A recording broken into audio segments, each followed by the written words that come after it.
এবার আমরা যে ছবি আপনাদের সামনে তুলে ধরবো সেখানে আপনাদেরকে আমরা দেখাবো যে এবারের নির্বাচনে এখনো পর্যন্ত কি চিত্র অপেক্ষা করছে, যে কত সিটে জামাত এগিয়ে থাকছে এই প্রশ্নটা কিন্তু ইতিমধ্যে উঠে আসছে। এবং একই সঙ্গে আরো বেশ কিছু তথ্য আপনাদেরকে দেখাবো। ভারত কিন্তু পুরো বিষয়টা নজর রাখছে এবং ভারত সেনার সব দিকে নজর রয়েছে। আসুন আপনাদেরকে একটা ছোট্ট গ্রাফিক্স আমরা একটু দেখাই যে এখনো পর্যন্ত কি আপডেট উঠে আসছে, যে বাংলাদেশের এই যে আসন্ন নির্বাচন 12 তারিখ, সেখানে প্রাক নির্বাচনী জরিপ একটা তথ্য আমাদের কাছে এসেছে। তথ্য সূত্র IILD প্রজেকশন ভিডিও জাগরণ সংস্থার জরিপ, অর্থাৎ যে সূত্র মারফত আমরা এটা পেয়েছি, সূত্রের খবর। সেখানে কি দেখা যাচ্ছে আপনাদেরকে দেখাই যে নিশ্চিতভাবে যতগুলো আসন কে জিতবে, এখানে দেখা যাচ্ছে কিন্তু জামাত জোট এগিয়ে রয়েছে। জামাত মানে অনেকগুলো দলের জোট, সেটা আমরা সবাই জানি। এই জামাত 105টা আসনে এগিয়ে রয়েছে, বিএনপি জোট 101টা আসনে এগিয়ে রয়েছে এবং স্বতন্ত্র প্রার্থীরা 19টা আসনে এগিয়ে রয়েছে। বাকি 75টি আসনে দুই জোটের প্রার্থীরা 5 থেকে 10% ব্যবধানে অবস্থান করছেন।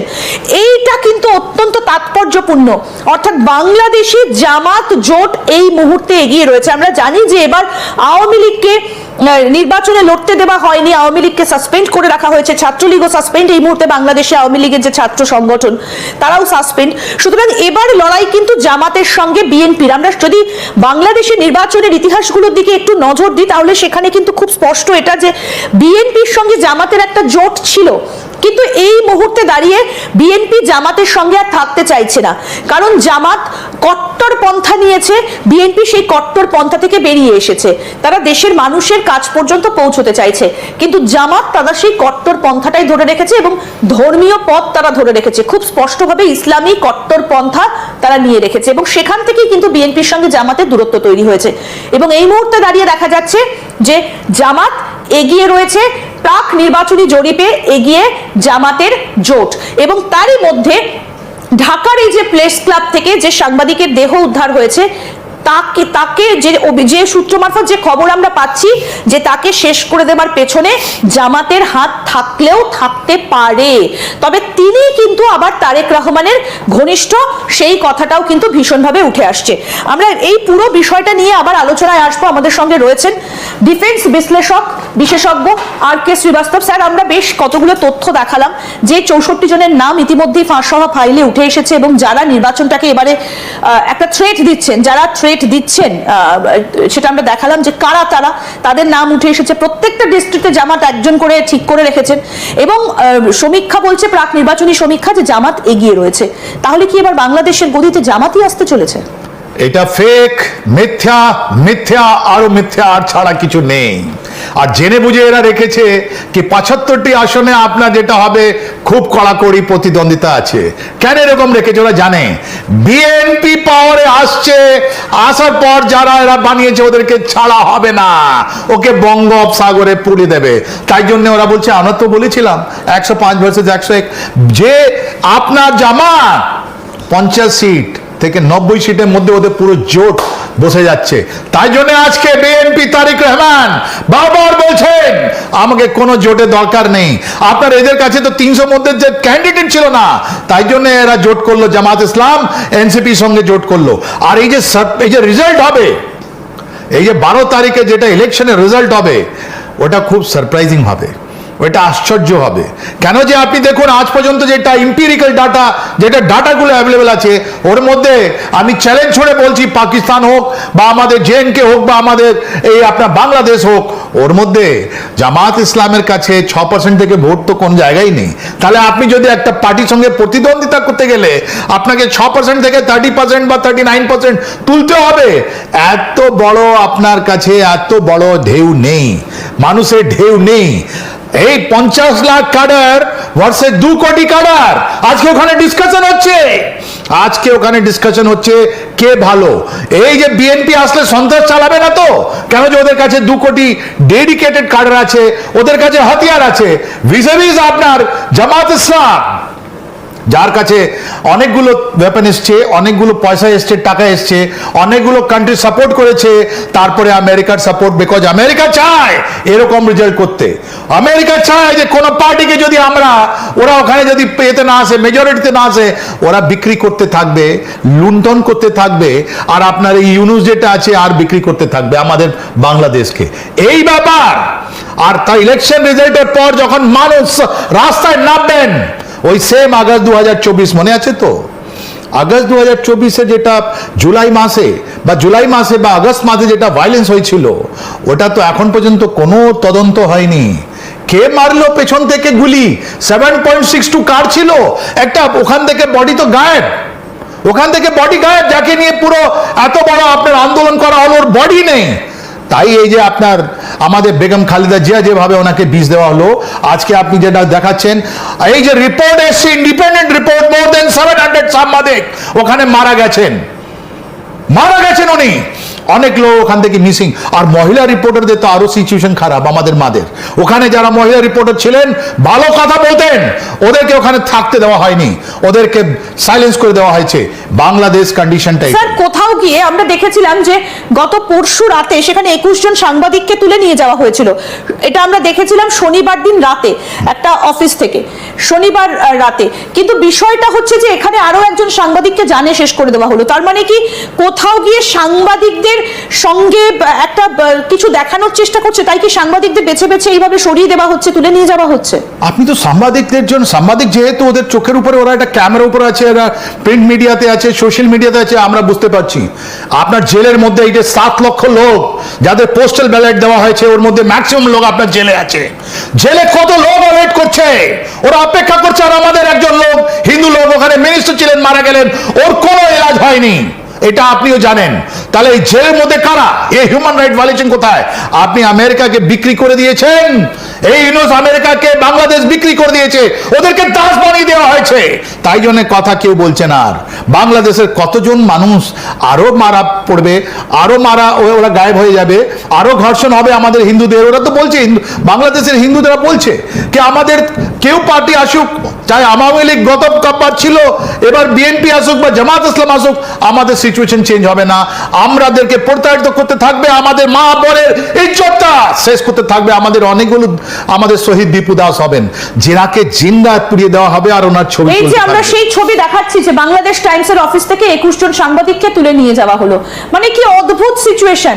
মানে একদিকে সাংবাদিকদের তুলে নিয়ে যাওয়া হচ্ছে, আবার অন্যদিকে আমরা দেখতে পাচ্ছি যে একজন সাংবাদিককে টয়লেটে, প্রেস ক্লাবের টয়লেটে তাকে মৃত অবস্থায় পাওয়া যাচ্ছে। মানে বাংলাদেশের সংবাদ মাধ্যমকে একেবারে শেষ করে দেওয়া হচ্ছে। নির্বাচনের আগে একেবারে সেনা সেজে অফিসে ঢুকে নিয়ে যাওয়া হয়েছিল। কিন্তু এখন প্রশ্ন হচ্ছে, আমি আরো কিছু ছবি প্রোডাকশন টিমকে দেখাতে বলবো, যে ঠিক নির্বাচনের আগে আগে সেখানে মহড়া চলছে। কিভাবে সেনা মহড়া চলছে দেখুন। এই যে স্যার, আমি আপনার কাছে জানতে চাইবো যে এগুলো তো সাধারণভাবে আমরা দেখি যে ইন্ডিয়ান এয়ারফোর্স এইভাবে রেস্কিউ অপারেশন চালায়। আমরা বিভিন্ন সময় এই ছবিগুলো আমরা ডিফেন্স সূত্র মারফত এই ধরনের বেশ কিছু ছবি দেখতে পাই, যে কোথাও কেউ আটকে পড়লে ইন্ডিয়ান এয়ারফোর্স যখন রেস্কিউ অপারেশন চালান, আপনি জানেন, আপনারা এই ধরনের কাজ করেন। কিন্তু বাংলাদেশে এটা নির্বাচনের আগে কি হচ্ছে? এটা তৈরি হচ্ছে যে ওদের সেনাবাহিনীর বাড়িতে যদি হামলা হয়, তাহলে ওনাকে কি করে বের করা হবে। এই হয়েছিল পাকিস্তানে, 4 কোর জিওসি লাহোরে ওর বাড়িটা ভাঙচুর করে দিয়েছিল। বাংলাদেশের ইতিহাস একটা রক্ত ইতিহাস আছে। আপনি 1975-এ দেখলেন কি করে বঙ্গবন্ধুকে মারা হলো। তারপরে জিয়াউর রহমান কিভাবে 2000 লোককে মারলেন, সেনাবাহিনীর লোককে, ওনাকে কিভাবে হত্যা করা হলো। তারপর লাগাতার ওখানে হত্যা করা হচ্ছে। আমাদের হিন্দু ভাই বোন ওর মধ্যে আছেন, আওয়ামী লীগ আছে ওর মধ্যে, আমাদের পুলিশের লোক আছে। এখন মানুষ যখন এটা চেঞ্জ হবে, জানেন, চেঞ্জ হলে কাকে কে কোথায় পালাবে, তাই জন্য আপনার স্লিদারিং দেখা হচ্ছে। আর যখন আপনার সঙ্গে একটা কথা হলো, একটা টক শো হলো, অনেক লোক ডিএর জন্য তো যমুনাকে ঘিরে ধরেছিল কি আমরা মিনুসকে বলবো কি আমাদের স্যালারি কি হবে, আমার পেটে ভাত নেই, আর তুমি বড় বড় কথা। তাহলে কি করে উদ্দেশ্যটা, অনেকগুলো রিজাইন করেছেন, ওরা পাসপোর্ট সারেন্ডার করে দিয়েছেন, তাহলে কি হবে? Let's come back to the election of Bangladesh. একদম আরেকটা ছবিও দেখাবো, যে এইভাবে কখনো সেনা কনভয় নিয়ে গাড়ি নিয়ে ঢোকে কিনা। মানে কিভাবে এই মহড়াটা চলছে, এই যে সোনাগাজীর মহড়া, মানে এটা কি যুদ্ধ নাকি ইলেকশন হবে না যুদ্ধ হবে? এটা তো আপনার জেনারেল ওয়াকুরুজ্জামানকে জবাব দিতে হবে। আর উনি আমার মনে হয় আমাদের চিফ অফ আর্মি স্টাফ বা আমাদের যারা লোক আছেন ওদের সঙ্গে কথা বলেছেন, ওদের সঙ্গে কথা বলে দেখুন এর মধ্যে টু সাইডেড। এটা আপনি যদি মহারাটে দেখেন দু ধরনের লোক আছে, এক তরফ আছে আপনাদের ইউনিফর্মের লোক, এক তরফ দেখুন আসছে এরা পোস্টার কার্ড নিয়ে আসছে, এরা মোটরসাইকেলে আসছে, এদেরকে দেখানো হচ্ছে কি ওরা ওখানে প্রোটেস্ট করছে। ওরা ওখানে প্রোটেস্ট করছে, কিসের প্রোটেস্ট করছে? এই ইলেকশন রেজাল্ট, এটা আপনার সাজানো রেজাল্ট হবে, আপনি তো দেখালেন 64 ডিস্ট্রিক্টে রিটার্নিং অফিসারকে সাজিয়ে দেওয়া হয়েছে। এই দেখুন এই লোকগুলো, এই লোকের মতন লোক আবার রাস্তায় নামবে। ওই রাস্তা নামলে এই যে বড় বড় লোক, উপদেষ্টার লোক যারা আছে, যারা সেনার বাহিনী, যারা 5 জন লেফটেন্যান্ট জেনারেল যারা আছেন, ওদেরকে কি করে বাঁচানো যায়, রাইট? এখানে দেখুন কালো চশমা বলে, এটা আমরা বলি আইডেন্টিফাই দ্য টার্গেট পার্সোনাল, কি পার্সোনাল যাকে বলি আমরা। এই মহড়ায় ওদেরকে দেখানো হচ্ছে দেখুন আর্মি আসছে, ঝঞ্ঝাট স্টার্ট হয়ে গেছে, এখন ওরা বন্দুক গাড়ি সব সাজিয়ে এসছে, ওরা এখন গুলি চালাবে, ওরা এখন গুলি চালাবে, আগে ওয়ার্নিং দেবে তারপরে গুলি চালাবে। It is unfortunate to C.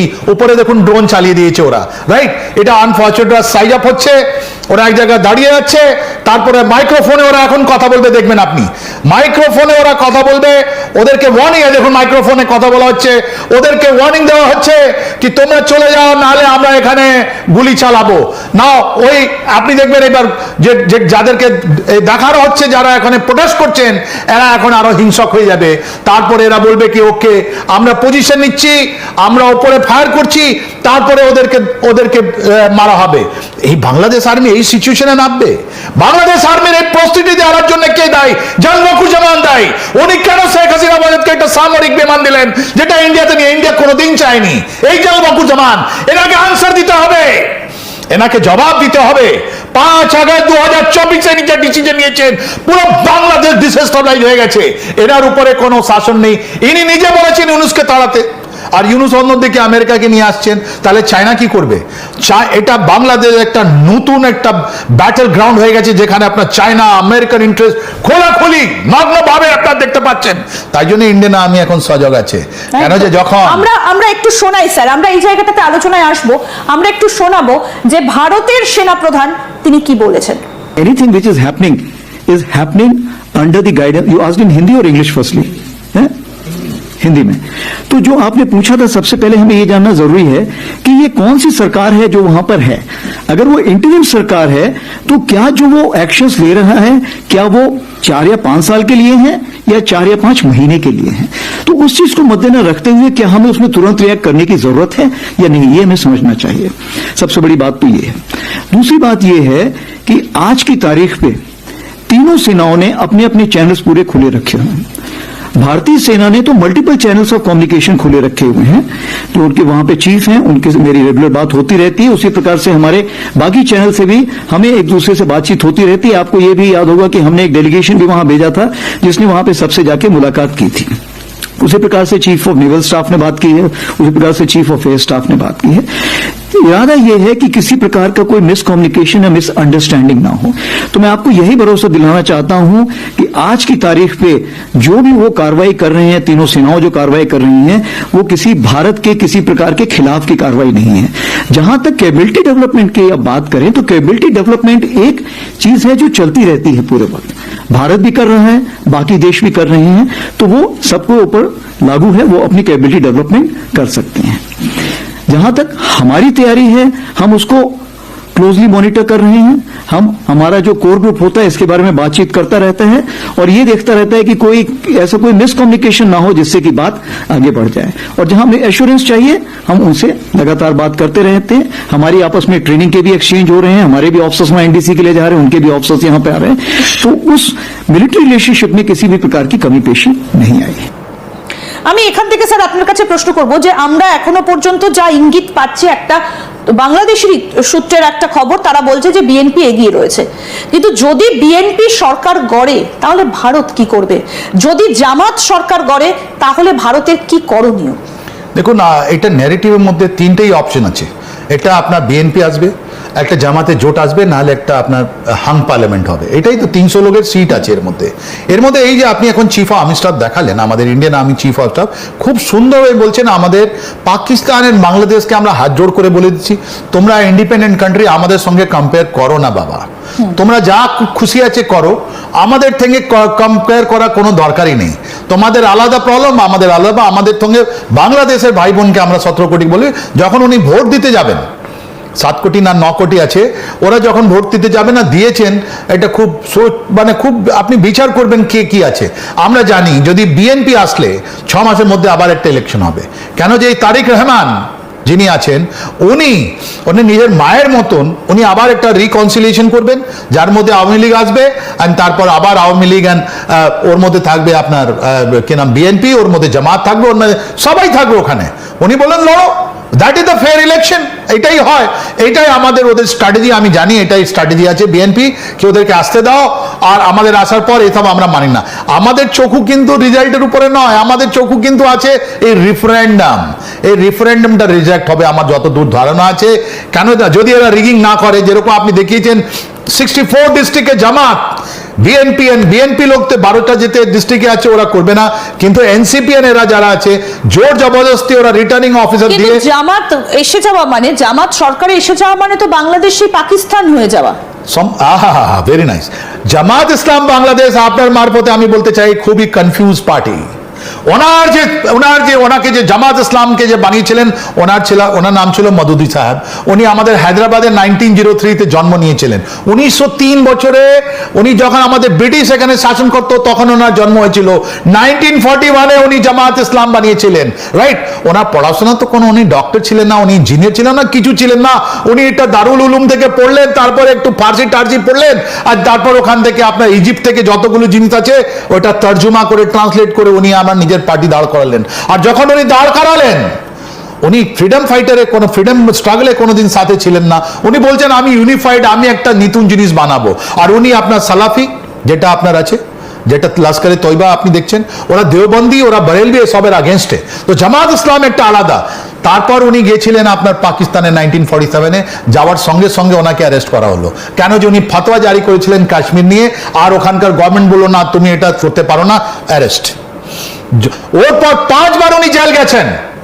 And ওনার যতগুলো আপনার মিলিটারি ডিক্টেটর আছে, অনেকগুলো সব military, right from Ayub Khan, Tahiya খান, এরা একে পছন্দ করেনি। বারবার ওনার জন্য লাহোরে অনেক বড় একটা দুর্দান্ত একটা ভায়োলেন্স ছিল, ওখানকার পাকিস্তানি লোক নাকি জেলে পড়ে দিয়েছিল, লাইফ ইমপ্রিজমেন্ট ছিল। তারপর এটা 20 বছর হলো, তারপরে নাকি রিলিজ করা হলো। আর জিয়াউল হক আসার পর কি হলো? জিয়াউল হক আসার পর এনাকে ওখান থেকে তাড়িয়ে দেওয়া হলো। ওনাকে বললো তোমাকে আমি পার্সোনাল নন-ঘাটা করছি, তোমাকে ছেড়ে যেতে হবে। উনি আমেরিকা গিয়ে 1979-এ নিউ ইয়র্ক একটা হসপিটালে উনি মারা যান। এই জামাত ইসলামকে বলতে হবে বাংলাদেশকে, কেন মদুদি গেছিলেন আমেরিকায় মরতে গিয়ে, কেন এতবার পাকিস্তান আর্মির সঙ্গে ওনার ঝগড়া হলো? এটা আপনি বুঝতে গেলে আপনি বুঝতে পারবেন যে জামাত ইসলাম বাংলাদেশ আজকে একটা কনফিউজ পার্টি আছে। উনি জানলেন না 1971-এ যখন ওরা পাকিস্তান আর্মিকে সাপোর্ট করলো, এই জামাত ইসলাম বাংলাদেশ একটা আন্ডারস্ট্যান্ডিং ছিল কি তুমি কিছু করলে আমাদেরকে এখানে জিততে দাও, আওয়ামী লীগ সঙ্গে এ আছে, আমাদের বোঝাবুঝি আছে। কিন্তু ওটা হয়নি। জিয়াউল হক মানেননি। কেন ইনি বলছিলেন তুমি সরিয়া লাও, তুমি শরিয়ত ল এনে নিয়ে আসো। ওরা বলছিল না আমাকে পাকিস্তান ডেভেলপ করতে দাও, আমাকে সায়েন্স করতে দাও, এই করতে দাও। তিনি তো অলওয়েজ পাকিস্তান আর্মি আগেনস্টে ছিলেন। মদুদিকে বারবার জেলে দেওয়া হয়েছিল। আর মদুদি তো পড়াশোনা করে লোক ছিল না। ওনার যদি ছবিগুলো দেখেন তাহলে আশেপাশে দেখবেন অনেকগুলো বইগুলো রেখা আছে। উনি নিজেকে প্রজেক্ট করছেন আমি অনেক বড় পড়াশোনা করতে জানি, আমি অনেক, যতগুলো দেওবন্দি আছে, যতগুলো বরেলভি আছে, ওরা বললেন কি ইসলামের মধ্যে ফাঁক। তো এনার যে রিলেশন আছে জামাত ইসলাম যেটা আছে, এটা কনফিউজ পার্টি। ওটাকে ডিসাইড করতে হবে কি পাকিস্তান আর্মির সঙ্গে মদুদি আর পাকিস্তান আর্মির মধ্যে কি রিলেশন ছিল, পাকিস্তান আর্মি কেন মদুদিকে আজকে আমি সঙ্গে কথা বলে আমি আপনাকে চ্যালেঞ্জ ছুড়ে বলছি, আজকে 48 ঘন্টা আছে আরো ইলেকশনের মধ্যে, উনি বলে দিন কি পাকিস্তান আর্মি ওনার মদুদিকে 5 বার অ্যারেস্ট করেনি, কেন অ্যারেস্ট করেছে ওদেরকে? আর আজম খানের যে ছেলেগুলো, যাতে যতগুলো লোক আছে ওদের কাছে জিজ্ঞেস করা উচিত কি পাকিস্তান আর্মি কেন ওদের আগেনস্টে ছিল, কেন ওদেরকে কম্প্রোমাইজ করতে হলো। এই যে আপনি যদি বুঝতে পারেন তাহলে আপনি বুঝতে পারবেন কি জামাত ইসলামের কোনো জায়গা আজ পর্যন্ত 1947 পর যতগুলো ইলেকশন হয়েছে আপনার পাকিস্তানে অ্যালায়েন্সে বা নট আগেনস্ট অ্যালায়েন্সে ওরা আবার ইলেকশন লড়েছিল, ওদের পার্সেন্টেজ 2% থেকে 4% আছে। কাশ্মীরে ওদের 4 থেকে না 5 জন লোক ছিল, ওর মধ্যে আপনার গিলানি ছিলেন, এস গিলানি ছিলেন, তারপর আবার শূন্য, আবার উনি লড়েছিলেন, শূন্য এসছে। এই বাংলাদেশে ওনাদের ভোটিং পার্সেন্টেজ 6%। যদি আমরা স্ট্যাটিস্টিক্যালি দেখি, যদি আমরা সব অঙ্কগুলো কষে দেখি, ওরা 10% কোনোদিন ক্রসই করতে পারেন। তাহলে কিন্তু এইবারে বোধহয় জামাত অনেকটা তাদের মানে ঝোপ বুঝে কোপ মারা বলে না, মানে একেবারে জমিয়ে বসেছে জামাত। কিন্তু এখন এখানে একটা প্রশ্ন হচ্ছে, এই শেষ মুহূর্তে কি নির্বাচনটাকে বানচাল করার একটা চেষ্টা হতে পারে? কারণ যেভাবে আমরা দেখছি যে হেলিকপ্টার নামছে, যেভাবে গাড়ি ঢুকছে হুটার বাজিয়ে, একের পর এক লোকজন ছুটে যাচ্ছে, কোথাও গিয়ে কি নির্বাচনটা, কারণ এই মুহূর্তে তো জামাত রাজত্ব করছে রীতিমতো, মোহাম্মদ ইউনূসের তত্ত্বাবধানে তো জামাতের একেবারে বারবারন্ত, তাহলে কি কোথাও গিয়ে শেষ মুহূর্তেও নির্বাচনটাকে বানচাল করার একটা চেষ্টা হবে? আপনি হেফাজতে ইসলামের আপনি স্টেটমেন্টটা পড়িনি দুদিন আগে। হেফাজত ইসলাম বারবার বলেছে কি তোমরা যদি জামাত ইসলামকে ভোট দাও এটা হারাম আছে ইলেকশনে। আপনি মনে রাখবেন, ইসলাম একটা আলাদা কথা, পলিটিক্যাল ইসলাম একটা আলাদা কথা আছে। এই বাংলাদেশে যতগুলো আমাদের ভাই বোন আছে, ওদের স্বামিত্ব আপনার জামাত ইসলামের কাছে নেই। ওই ইকোসিস্টেম 17 কোটি যে আমাদের বাংলাদেশে ভাই বোন আছে, ওর মধ্যে আছে বিএনপি, ওর মধ্যে আছে আওয়ামী লীগ, ওর মধ্যে আছে জামাত ইসলাম, ওর মধ্যে আছে এনসিপি, সবাই আছে। কিন্তু আপনি 90% যারা একটা কথা বলছে, 90% আমাদের ভাই বোন যারা আছেন, ইসলামপন্থী যারা আছেন আমাদের বাংলাদেশে, ওর স্বামিত্ব, ওর ওনারশিপ যেটা আছে জামাত ইসলাম বাংলাদেশের কাছে নয়। তো আর ওর মধ্যে যারা এটা মৌলবাদী যেটা আপনার ইসলামের কথা যে বলছেন, ওর মধ্যে লস্করে তয়বা তো চলে এসছে। তো লস্করে তয়বা জামাত ইসলামের মধ্যে কোনো রিলেশন নেই, ওরা অপোজিট, ওরা একটা সালাফি আর একটা জামাতি। তাহলে আপনি যেটা দেখবেন, ইসলাম বাংলাদেশের ইসলাম যেটা আছে এটা মনোলিথিক নয়, এক রকমের নয়, এক শেডের নয়, ওর মধ্যে অনেকগুলো ফাড় আছে। আর ওই ফাড়ের মধ্যে বাংলাদেশের জামাত ইসলামের 6% থেকে বেশি ভোট নয়। তাহলে এটা কে ডিফেক্ট চালাচ্ছে? এই যে জুন, জুলাই, আগস্ট 2024-এ যে আপনার প্রপাগান্ডাতে ধোঁয়াশা তৈরি করা হয়েছিল, যে আমাদের প্রাইম মিনিস্টার শেখ হাসিনা, ওনাকে আমি প্রাইম মিনিস্টার বলি up to 12th of February, because উনি আমাদের ইলেক্টেড প্রাইম মিনিস্টার বাংলাদেশ আছেন। ওনার আগেস্টে বলা হলো এই যে ইলেকশন আছে এটা ধোঁয়াশা, উনি অনেকগুলো ডিক্টেটর, অনেক কিছু আছে, রাইট? কিন্তু কি সত্যিকারে ওটা হলো? আজকে বাংলাদেশ যেখানে দাঁড়িয়ে আছে, সেন্ট মার্টিনের কথা হচ্ছে, কি কোথায় করে ওনা কটন ওখান থেকে আসবে, তুলো ওখানে আসবে, কাপড় এখানে হবে, আবার ওটা আমেরিকা জিরো ট্রেফে যাবে। তাহলে ফ্যাক্টরিগুলো ওখানে যাচ্ছে না কেন? কি কারণে যাচ্ছে না? আপনি এখানে দাস বানিয়ে দিয়েছেন। আমি বলে দিচ্ছি বাংলাদেশ ভাই বোনকে, ইউনুস, তাই জন্য এই যে মহড়াগুলো আপনি দেখাচ্ছেন, এই ইউনুসকে সরাবার জন্যে, এই যে মহড়াগুলো দেখছেন, যতগুলো অবদেশটাকে সরাবার জন্য, কি যখন ওদের বাড়ির উপরে বাংলাদেশের রিক্সাওয়ালা, ঢাকার যার যতগুলো গরিব মানুষ আছে, ওরা বলবে কি আমি 18 মাস হয়ে গেল, 19 মাস হয়ে গেল, আমরা কি পেয়েছি? 0 0 0। এখন আমি তোমাকে ছাড়বো কেন? তুমি তো নিজের পয়সা বা ফ্রান্সে তুমি জমা দিয়েছো। তোমাদের অবদেশটা যারা আছে, খালিউর রহমান আর যারা, ওরা আমেরিকায় তো চলে এসছে, ওদের কাছে ডুয়াল সিটিজেনশিপ আছে। আমরা কি পেলাম? পুরো জিনিস বিক্রি করে দিলেন, নন ডিসক্লোজার অ্যাকাউন্ট। তারপরে 8 তারিখে যখন 12 তারিখের পর একটা গভর্নমেন্ট বসবে, ওকে সাইডলাইন করে আপনি চাইছেন কি? আর এই যে আপনাদের সাংবাদিক আছে, তাই জন্য আমি কানেক্ট করতে বলছি, থার্ড উনি যে ছিলেন, উনি বলেছিলেন যে পাকিস্তান, বাংলাদেশ ডিফেন্স ফোর্সেস যেটা আছে, ওদের একটা অপারেশন রুমে ওরা সেট করেছে, একটা স্পেশাল সেট করেছে।